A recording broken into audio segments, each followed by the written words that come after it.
আজ 25 নম্বর ওয়ার্ডে বিভিন্ন রাস্তায় মাটি ফেলার উদ্যোগ কেন নিলেন? এলাকার লোক আমাদের এখানে এই ওয়ার্ডে আমাদেরকে বিজেপি কর্মী হিসাবেই আমাদের কর্মীদের বিভিন্নভাবে জানাচ্ছে, অভিযোগ করছে। সমস্ত কর্মীরা আমাকে, আমি যেহেতু এই রাস্তাঘাট এই শিল্পের মানে কাজের সঙ্গে যুক্ত থাকি, তাই সবাই আমাকে রিকোয়েস্ট করলো যে পাড়ার মানে কোনো সমস্যা, আজকে 15 বছর ধরে আমাদের যিনি আগের আছেন কাউন্সিলর, আগের বলতে বর্তমানে যে কাউন্সিলর আছে তার কাছে গিয়ে কোনো সমস্যার সমাধান করতে পারছেন না। সেই জন্য এখন আমাদের যেহেতু সরকার এসছে, তাই সেই হিসাবে খুব স্বাভাবিকভাবেই জনগণ একটা আশা আরও দেখছে যে আমরা তাহলে ওনাদেরকে বলি যদি কিছু করা যায়। কিন্তু সরকার আমাদের হয়েছে, পুরো ভোট আমাদের নয়, পুরো ভোট এখনও তৃণমূলের হাতে রয়েছে। সেই জন্য আমরা নিজ উদ্যোগে মানুষের মৌলিক সমস্যাগুলো, রাস্তাঘাটে চলাচলের সমস্যাগুলো যতটা পারি নিজেদের উদ্যোগে আমাদের সমস্ত সহকর্মীদের নিয়ে করার চেষ্টা করছি। দীর্ঘদিনের রাস্তার দুরবস্থা, ভোগান্তি, মানুষের ছিল নানান অভিযোগের ভিত্তিতে স্বপন নস্কর মহাশয়ের নেতৃত্বে সাধারণ মানুষের সহযোগিতায় আজ 25 নম্বর ওয়ার্ডের বিভিন্ন রাস্তায় পড়ল মাটি। সংস্কারের উদ্যোগে নিলেন স্বপন নস্কর মহাশয়। মানুষের যাতায়াতের এই সুবিধা ও এলাকার উন্নয়নের স্বার্থে এই উদ্যোগকে স্বাগত জানিয়ে স্থানীয়রা যা বলল তা একে একে আপনাদের সামনে রাখা হলো। জগদানন্দ পল্লী আর এই রুনি পার্কের মধ্যে একটা সংযোগস্থল আছে আমাদের, যেটা দীর্ঘদিন ধরে খুব বেহাল অবস্থার মধ্যে পড়েছিল। এখান থেকে আমাদের পাড়ার প্রায় 70-80টা ফ্যামিলি এই রাস্তায় যাতায়াত করে, কিন্তু দীর্ঘদিন ধরে এই রাস্তা দিয়ে কোনো সরকার বা কেউ তাকায়নি। এখন কালকের আমাদের পাড়াতে স্বপনদা একটা পার্সোনাল কাজে এসেছিলো, তখন পাড়ার লোকরা সবাই মিলে স্বপনদাকে ধরা হয়। আমাদের মাননীয় নেতা স্বপন নস্কর মহাশয়, তাকে পাড়ার লোক সবাই মিলে ধরে এবং বলে, দাদা দীর্ঘদিন ধরে এই রাস্তাটা খুব খারাপভাবে আছে, এখান থেকে আমাদের পাড়ার প্রচুর লোক যাতায়াত করে কিন্তু যাতায়াত করতে পারে না ঠিক মতো, খারাপ হয়ে থাকে সারাক্ষণ। তো স্বপনদাকে সবাই মিলে আমরা রিকোয়েস্ট করি, কালকে স্বপনদা নিজের নেতৃত্বে, নিজের দায়িত্বে, নিজের পয়সা খরচ করি আমাদের পাড়ার এই 70-80টা ফ্যামিলির জন্য এই রাস্তাটাকে ঠিক করার জন্য দায়িত্ব নিয়েছে। এবং আজকে দেখতেই পাচ্ছেন আপনাদের সামনে এখানে এই মাল পড়ছে, এখান থেকে তুলে আনে এই সমস্ত রাবিশ এখানে ফেলে প্রথমে এটা একটা ইনিশিয়াল স্টেজে করা হচ্ছে। আগামী দিনে স্বপনদা বলেছে আমাদেরকে এই দিনটা সরকার চেঞ্জ হওয়ার পরে এবং আমাদের পৌরসভা চেঞ্জ হওয়ার পরে প্রথম দিকে এই রাস্তাটার দিকে স্বপনদা নিজের দায়িত্ব নিয়ে করে দেবে। এবং আমরা স্বপনদার কাছে আশা রাখছি, পাড়ার সমস্ত মানুষের হয়ে আমি এখানে আশা রাখছি স্বপনদা আগামী দিনে এই রাস্তা আমার জন্য করে দেবে। ওই রাস্তাটা আমরা মসজিদে যেতে পারি না, আর তারপরে আমাদের খুব অসুবিধে, এই বৃদ্ধ ভাতাটা পাচ্ছি আমি, কেউ পাইনি। এত কাদা, তোমরা না নিজেরা না দেখলে তোমরা বুঝতে পারো, নিজেরা না দেখলে বুঝতে পারো। আপনারা কি চাইছেন? আমরা রাস্তা চাচ্ছি, রাস্তাটা পরিষ্কারও হয় না, জঙ্গল দুই দিকে ভর্তি আর মশার। ওটা অ্যাকচুয়ালি স্বপনদাকে বলে আমাদের জগদানন্দ পল্লীর একদম পাশের রাস্তা করে দিলে ওরা মসজিদে যায়, নামাজ পড়ে, ওই রাস্তায় কাদা, এগুলো একটু করে দিলে ভালো হয়। দিয়ে জগদানন্দ পল্লীরই অংশ এটা, এই রাস্তাটাও যদি এই রাস্তা যেটা করা হচ্ছে স্বপনদা যদি এটাও করে দেয়, স্বপনদার কাছে অনুরোধ অন্তত মালটা ওখান থেকে এনে যদি ফেলে দেয়, এরা যাতায়াত মসজিদে যাক, অনেক আমাদের পাড়াতে আসছে বাচ্চারা স্কুলে যাচ্ছে, ওই রাস্তাটাও কাদা এই বর্ষায় ভেঙে করে দিতে পারলে ভালো হয়। রাস্তাটা ও হয় না, বৃদ্ধ ভাতাটা ওটা বৃদ্ধ ভাতার একদম পাইনি, ওটা তোলা কিনতে পারি না বাবা। এই নাটি ধরে বেড়াই, লোকের বাড়ি কাজ করতে হচ্ছে এবং ছুটি ধরা। 25 নম্বর ওয়ার্ডের বুথ নাম্বার হচ্ছে 115। বিগত 15 বছর ধরে রাস্তার জগদানন্দ পল্লীর রাস্তার যা বেহাল দশা ছিল, বাচ্চারা স্কুল যাওয়া নিয়ে খুব দুষ্কর হয়ে যায়। মাঝে রিসেন্ট এমনই জলের অবস্থা হয়েছিল যার জন্য কোনো বাচ্চা স্কুল থেকে নিয়ে যাওয়ার সময় পড়ে গেছিলো। তার জন্য আমরা সেটা স্বপনদার কাছে গিয়ে, আমাদের স্বপনবাবু তার কাছে গিয়ে এই আর্জিটা জানাই। তা স্বপনবাবু আমাদের সঙ্গে সব সময়ের জন্য রয়েছেন, সব সময়ের জন্য পাশে রয়েছেন, সব কিছু বলার জন্য রয়েছে। তাই স্বপনবাবু বলল ঠিক আছে, এই ম্যাটারটা আমি দেখছি। তাই এইখানকার রাস্তার যে মাটিটা উঠছে সেটা আমাদের 25 নম্বর ওয়ার্ডের যে রাস্তা ডাউন হয়ে রয়েছে, জল জমের সুবিধা, সেই রাস্তায় ফেলার জন্য স্বপনবাবু আর্জি জানিয়েছেন, আর্জি করেও দিয়েছেন। তার জন্য স্বপনবাবুকে অনেক ধন্যবাদ। আগামী দিনে এরকম ব্যবহার করুক, আমরা তার পাশে আছি। স্বপনদাকে অনেক ধন্যবাদ। এই রাস্তার কাজটা কনকবশী স্কুল থেকে আমাদের পল্লী জগদানন্দ পল্লী অব্দি যে যাচ্ছে, করে বাচ্চারা খাদার উপর দিয়ে 15 বছর ধরে যেত। বিগত সরকার উন্নয়ন করেছে নিজেদের পকেট ভরে, আমাদের পল্লীর কিছু করেনি। তাই আগামী দিনে স্বপনদার সাথে থেকে এই রাস্তার কাজ করা হচ্ছে। আমরা চাই রাস্তাটা একদম সমান করা হোক এবং মানুষের যাতায়াতের সুবিধা হোক। দাদা, সুভাষনগর থেকে বাদামতলা কালী মন্দির অবধি রাস্তাটার বেহাল দশা ছিল, যা শোনা যাচ্ছে আপনাদের 25 নম্বর ওয়ার্ডের সমাজসেবী স্বপনবাবু নিজের উদ্যোগে নিজের টাকা দিয়ে রাস্তাটি করে দেয়, এই রাস্তা এবং পোস্ট অফিসের রাস্তাটি। এই উদ্যোগটাকে আপনারা কিভাবে দেখছেন? আমি প্রথমেই বলি, আমরা রাজপুর করঙ্গা অটো ইউনিয়নের ড্রাইভার, অটোর মালিক। আমরা অটো চালাই, প্রতিনিয়ত আমরা পরিষেবা দিয়ে আসি। আমাদের পরিষেবা দিতে গিয়ে আমাদের অনেকগুলো সমস্যার সম্মুখীন হতে হয়। তার প্রধান সম্মুখীন হচ্ছে এই যে রাস্তায় ব্লক বসানোর জন্য যে খুলেছিল, যে রাস্তায় একদিকে সুয়েজ খাল আর আরেকদিকে পার হয়ে গেছিলো, যেখান থেকে গাড়ি পাল্টি খেয়ে যাচ্ছে, বাচ্চারা স্কুল যেতে গিয়ে পড়ে যাচ্ছে। এই বারংবার হওয়া, আমরা পৌরমাতাকে বারংবার বলা সত্ত্বেও, আমরা অটো ইউনিয়ন থেকে তাকে দরখাস্ত দেওয়া সত্ত্বেও সেগুলো কর্ণপাত করেনি, দেখেওনি। কিন্তু এই সরকার আসার 1 মাসের মধ্যে আমরা স্বপন নস্কর বাবুকে অনুরোধ করেছিলাম এবং আপনাদের এখানকার মান্না বাবুকে অনুরোধ করেছিলাম। ওরা বললো ঠিক আছে, আমরা দেখছি এটা কি করা যায়।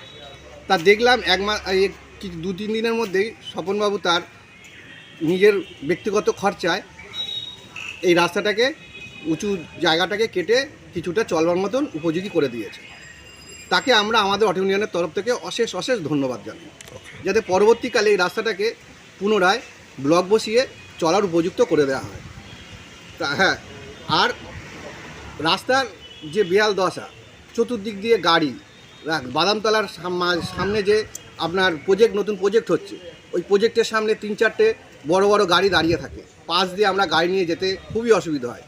2টো অটো পাস করতে গেলে আমাদের সমস্যা এমনিতেই পড়ে, তার মধ্যে গাড়ি দাঁড়িয়ে থাকে, প্রজেক্টের গাড়ি। যাতে স্বপন নস্করবাবুর কাছে আমাদের অশেষ অনুরোধ, যাতে এই গাড়িগুলোকে সরিয়ে দেওয়ার ব্যবস্থা করা হয়। তারা তাদের নির্দিষ্ট জায়গায় গাড়িগুলো যাতে রাখে, রাস্তার উপর না রাখে। আর আপনার মনসাতলার উল্টো দিকে যে প্রজেক্ট হচ্ছে, আজকে 3-4 বছর ধরে প্রজেক্টটা তৈরি হচ্ছে, তার সমস্ত মালপত্র রাস্তার উপর পড়ে রয়েছে। ওইখানটা থেকে আমরা গাড়ি নিয়ে যেতে অসুবিধা হয়, যেন তার প্রজেক্টের নিজের রাস্তাটা তার নিজের, সে তার মালপত্র ফেলে রেখে দিয়েছে। ওখানে বারংবার বলা সত্ত্বেও, ওখানকার লোকাল ক্লাবকেও বলা সত্ত্বেও তারা কোনো কর্ণপাত করেনি। পুলিশকেও বলা হয়েছিল, পুলিশও এসেছিলো, এসে তাদের বারণ করেছে, মাঝখানে একটু সরিয়ে নিয়েছিল, আবার যেই কেসেই একই অবস্থা হয়ে রয়েছে।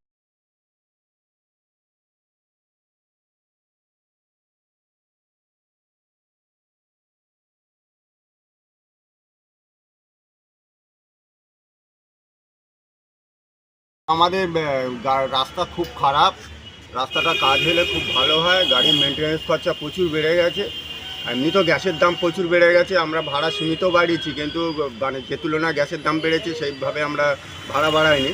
আর দ্বিতীয় কথা হচ্ছে গাড়ির মেনটেন্যান্স খরচা প্রচুর বেড়ে গেছে। ওই জন্য ভালো হলে আমাদের খুব উপকার হয়, ভালোও হয়।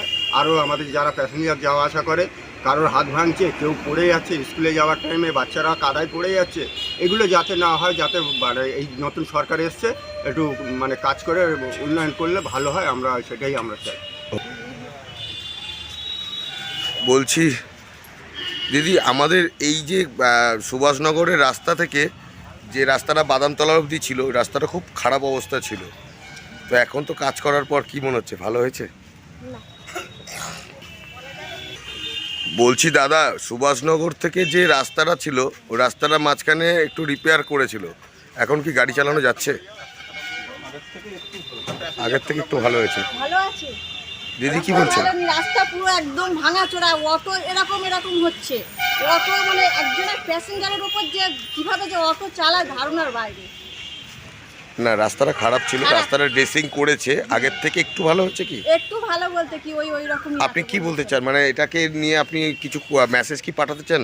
আমি পড়াশোনা জানি না না, মানে আপনি আপনাদের ইচ্ছা কি, রাস্তাটা কিরকম হলে আপনাদের ভালো হয়? ভালো হলে ভালো হয়। কিরকম হলে ভালো হয়? আমি কি করে বলি, যে রাস্তা যেমন হয় সেরকম হলে ভালো, গাড়িতে যেন যাতায়াত করতে পারে, সবাই যেন ভালোভাবে যেতে আসতে পারে। অভিযোগগুলো কিভাবে পেলেন যে চারিদিকে রাস্তা খারাপ?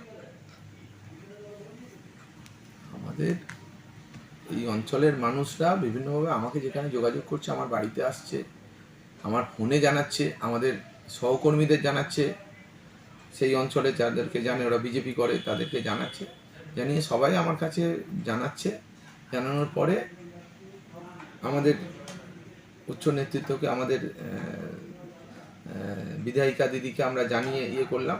বিধায়িকা দিদি বলছে তোমরা করো, সরকার তো এখন আমাদের বোর্ড তো আমাদের হাতে এখন আসেনি, তা নিজ উদ্যোগে যতটা পারো তোমরা হেল্প করো। তো সেইভাবে আমরা আমাদের ক্ষুদ্র প্রচেষ্টা দিয়ে যতটা পারছি পৌরবাসীকে পরিষেবা দেওয়ার আমরা চেষ্টা করছি। দাদা, আপনার মতে এলাকার সবচেয়ে জরুরি সমস্যা কি? জরুরি নাগরিক সমস্যা খুব সামনে এসে গেছে বর্ষাকাল। এই বর্ষাকালের মধ্যে যে নিকাশি ব্যবস্থাটা, এটা প্রাইম সমস্যা। তারপরে রাস্তাঘাটগুলো তো ওরা কিছু রাস্তাঘাট করেই নি, বিগত 5-7 বছর ধরে কোনো রাস্তাঘাট করেনি। রাস্তাঘাটগুলোর চরম বিয়াল দশা হয়ে রয়েছে। এগুলো আমরা চেষ্টা করছি। আমাদের সরকার সবে 1 মাস 15-16 দিন হলে এসেছে, তো চেষ্টা করছি আমরা এটা কিভাবে করা যায়। আমাদের এমএলএ ম্যাডাম ভীষণভাবে চেষ্টা করছে, আপনারা দেখছেন মাঠে ঘাটে উনি ঘুরে বেড়াচ্ছে। উনি সব এই সম্বর্ধনা বা এইগুলোতে বিশ্বাসী নয়, উনি কাজে বিশ্বাসী। সব জায়গায় কাজের মাধ্যমেই উনি নিজে টোটোতে করে ঘুরে বেড়াচ্ছেন, আপনারা দেখতেই পাচ্ছেন। তো আমরাও তার সৈনিক হিসাবে আমরাও আমাদের বিধায়িকার ভূমিকা পালন করার চেষ্টা করছি, যাতে সব জায়গায় যে বিধায়িকাই কাজ করছে। প্রত্যেকটা কর্মী আমরা নিজেদের মতো আমাদের বিধায়িকার নির্দেশ অনুযায়ী আমরা কাজটা করছি, যাতে সব জায়গায় যেন দেখতে পাই যে বিধায়িকাই আছে, উনিই কাজ করাচ্ছেন। যদিও আমাদের পৌর বোর্ড হাতে নেই, তা সত্ত্বেও যেন বিধায়িকা আমাদের হয়ে গেছেন এমএলএ ম্যাডাম মাননীয় রূপা গাঙ্গুলি মহাশয়া। আমরা ওনারই সৈনিক, সেই হিসাবে আমরা মানুষকে যথাসম্ভব পরিষেবা দেওয়ার চেষ্টা করছি। যেসব মানুষ এই উদ্যোগকে সমর্থন করছেন তাদের জন্য আপনার কি বার্তা?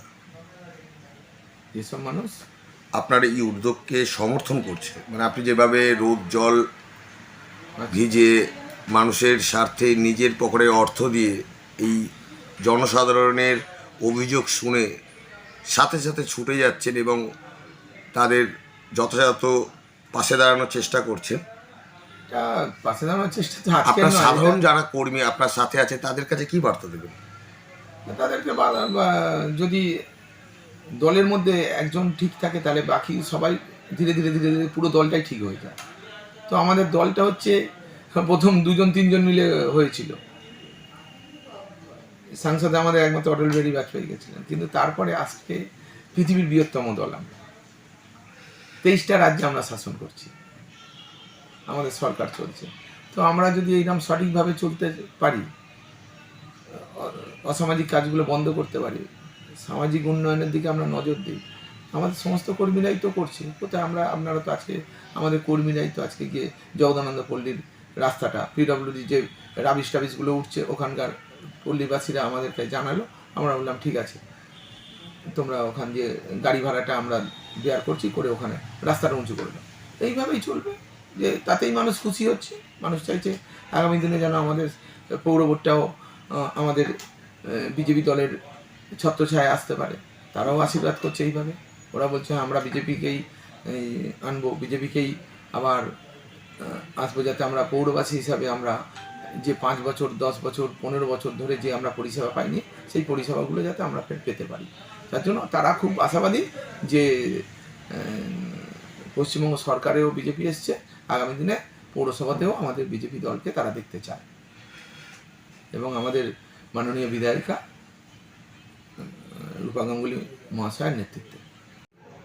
দাদা, আপনি তো বিভিন্ন ধরনের কাজের মধ্যে যুক্ত আছেন, যেমন যেখানে গাছ কাটা হচ্ছিল দেখেছি আপনি প্রতিবাদ করেছেন, যেখানে পুকুর ভর্তি হচ্ছে আপনি সশরীরে গিয়ে প্রতিবাদ করেছেন। চাপ আসছে? চাপ আসবে না? অবশ্যই চাপ আসবে।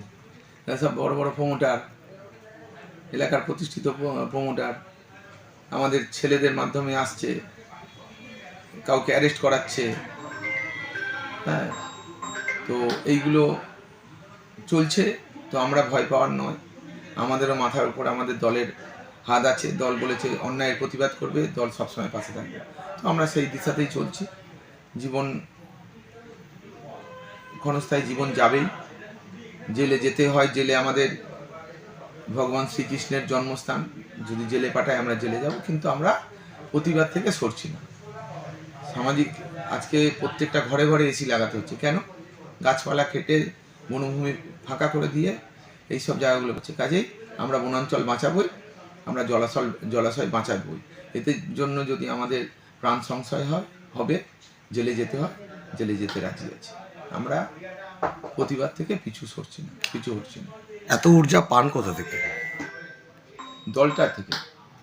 দলটার নাম ভারতীয় জনতা পার্টি। এখানে শুধু আত্মত্যাগী আছে, আর কিছু নেই। কর্মীদের জন্য কোনো বার্তা দেবেন? আমাদের সব কর্মীরা যারা আমাদের সঙ্গে আছে তারা তো এটা নিয়েই তো চলছে। তাদের উৎসাহে তো আমরা উৎসাহিত হচ্ছি। কর্মীরাই এটা করছে বলেই তো আমি যাচ্ছি। কর্মীদের অনুপ্রাণিত করছে আমাকে, আমি কর্মীদেরকে অনুপ্রাণিত করি। আমার মতন আমি যেমন একটা কর্মী, আমার সঙ্গে যারা সহকর্মী আছে সবাই এইভাবে আমাকে অনুপ্রাণিত করছে। আমরা অনুপ্রাণিত হয়ে সবাই সমবেতভাবেই এই প্রতিবাদগুলো করছি। ধন্যবাদ আপনাকে। নমস্কার।